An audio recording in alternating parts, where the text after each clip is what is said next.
भर उन्हात जीव धोक्यात घातल्यानंतर प्रशासनाला जाग।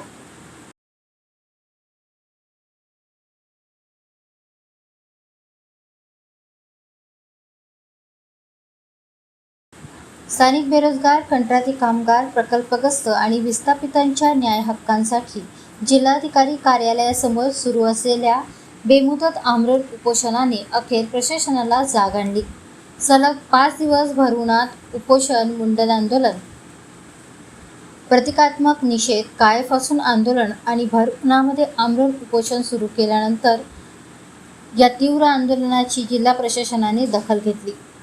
उपोषणाची परिस्थिती चिंताजनक होत असल्याने जिल्हाधिकाऱ्यांनी स्वतः पुढाकार घेत वेस्टर्न कोलफील्ड लिमिटेडचे अध्यक्ष व व्यवस्थापकीय संचालक हेमंत पांडे यांच्याशी थेट संपर्क साधला।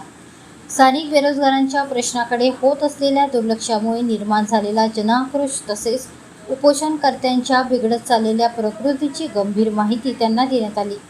त्यानंतर अध्यक्ष व व्यवस्थापकीय संचालक यांनी 10 जून रोजी प्रत्यक्ष बैठकीला उपस्थित राहून प्रश्नावर चर्चा करण्याचे लेखी आश्वासन जिल्हा प्रशासनाला दिले। जिल्हाधिकाऱ्यांनी अधिकृत पत्र आंदोलनकर्त्यांना उपलब्ध करून दिल्यानंतर आणि बैठकीचे लेखी आश्वासन मिळाल्यानंतर आंदोलन तात्पुरते स्थगित करण्याचा निर्णय घेण्यात आला। मात्र हा निर्णय संघर्ष संपल्यामुळे नसून प्रशासनाला अंतिम संधी देण्यासाठी घेतल्याचे आंदोलनकर्त्यांनी स्पष्ट केले आहे।